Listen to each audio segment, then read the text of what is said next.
Bonjour à chacun, j'espère que vous avez passé une bonne journée. Je m'appelle Céline Brocard, je suis coach et pédagogue curatif clinique. Je m'occupe de suivre des personnes en développement personnel, également aussi des familles, et j'ai écrit 2 livres de coaching parental. Voilà pour la présentation. Ça fait 3 semaines que j'ai fait ma première petite vidéo. Tout d'abord, merci à tous ceux qui l'avaient regardée, trop sympa. Merci aussi pour ceux qui ont réagi, pour vos retours.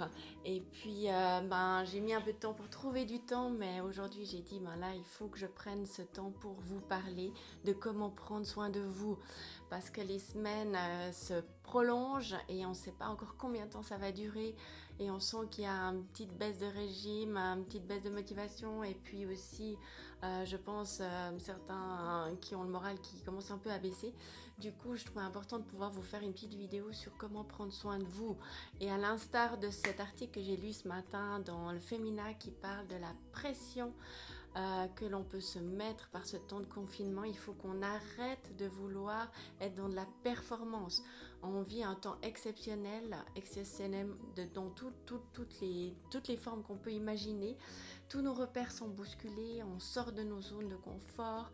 Il y a beaucoup d'émotions aussi en jeu pendant ces périodes-là, donc sortons de ce besoin de performance. Tant pis si on ne fait pas notre pain maison, tant pis si on ne va pas tous les jours visiter nos parents sur le pas de la porte pour respecter la distance sociale, tant pis, d'accord?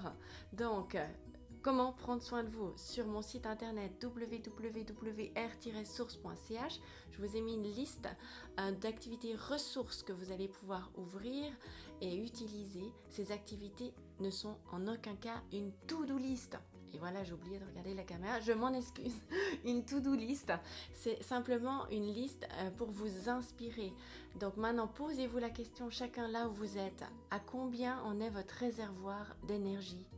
C'est-à-dire, si votre réservoir comme une voiture a besoin d'essence pour avancer, votre réservoir sur 60 litres, il est rempli à combien? S'il est rempli à 55, c'est génial. Tant mieux, je suis trop contente pour vous. Donnez-nous, s'il vous plaît, donnez-nous votre recette aussi sur Facebook, qu'on puisse savoir comment nous y prendre aussi pour être à 55. Par contre, plus votre réservoir va être bas et vide, plus il va falloir impérativement mettre du temps pour vous ressourcer. Et je sais qu'il y a certains parents qui sont seuls aussi face à la tâche d'éduquer leurs enfants. À ces parents, j'ai envie de leur dire tout d'abord, premièrement, baissez votre niveau d'exigence. On n'est pas dans une période habituelle. Donc à situation exceptionnelle, mesure exceptionnelle, et si nos enfants geekent à plus d'heures qu'en temps normal, eh ben c'est ok. On peut pas être sur tous les fronts, on peut pas s'occuper de leurs devoirs, s'occuper de continuer notre business, faire notre travail, soit en télétravail, soit devoir aller travailler, soit je sais pas quoi faire.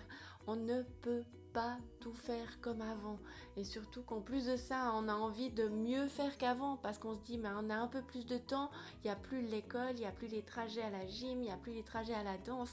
Donc non, stop, on lâche la pression et on met à part du temps pour soi. Et si c'est mettre nos enfants un peu plus devant l'écran pour qu'on puisse avoir ces bouffées d'oxygène, c'est super important. En plus de ça, le paradoxe de cette période, c'est que on a trop de quantité de relations avec nos proches pour la plupart, à part toutes les personnes qui doivent travailler dur comme les infirmiers, on en a longuement parlé sur les réseaux, et tous les autres corps de métier que je ne vais pas m'amuser à citer parce que je suis sûre que je vais en oublier, d'accord? Donc le problème, c'est que cette période, elle a un énorme paradoxe. C'est nous qui sommes à la maison en télétravail, nos enfants qui ne sont pas à l'école, nos ados qui ne sont pas en apprentissage ou au gymnase, on ne fait que de les voir. Et du coup, il y a une quantité énorme de temps qu'on passe ensemble, et la qualité, en fait, jour après jour, a tendance à baisser. Tout simplement, c'est normal, il y a l'habituation. Au départ, c'était youhouhou, trop cool, on a plein de temps ensemble, on passe tous les repas ensemble pour ceux qui sont confinés à la maison en strict.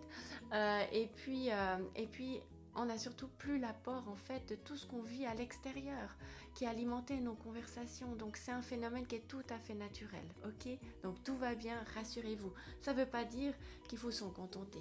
Donc là maintenant, ce que je vous demande, c'est prenez le temps de vous arrêter. Prenez le temps de vous poser la question, à combien est-ce qu'on est rempli mon réservoir à énergie? D'accord? Sur 60 litres, j'ai combien de litres en ce moment dans mon réservoir? Deuxièmement, allez voir sur mon site à www.r-source.ch, cette fameuse liste est sous formation. Voilà, vous allez cliquer, chercher les prestations. Sous prestations, il y a formation et là, vous trouverez la liste, cette fameuse liste d'activités ressources. Et troisièmement, vous allez pouvoir nous donner aussi vos trucs, vos idées, parce qu'on a besoin d'être créatif et on a besoin d'idées inspirantes. Et quatrièmement, il va falloir agender. Et si votre réservoir est presque vide, il va falloir le faire au quotidien, au départ, pour pouvoir durer le plus longtemps possible. À ce jour, on ne sait pas quand est-ce que va terminer cette situation exceptionnelle. Donc même un marathonien, il sait quand est-ce que la ligne d'arrivée elle est. Il peut gérer son effort. Nous, à ce jour, on n'en a aucune idée. Donc c'est un jour après l'autre, et un jour après l'autre, je prends soin de moi. Ok? Du coup, je vous dis, profitez surtout de cette semaine. Il s'annonce grand beau, donc profitez de sortir à votre fenêtre, à votre balcon ou en pleine nature si vous en avez l'occasion. Tant que vous pouvez, parce que votre corps a besoin de cette vitamine D aussi pour booster son système immunitaire. Et puis n'oubliez pas de prendre soin de vous. Voilà, ciao, je vous souhaite une belle semaine et je me réjouis de vous retrouver pour une prochaine vidéo. Et merci, en fait. Bye!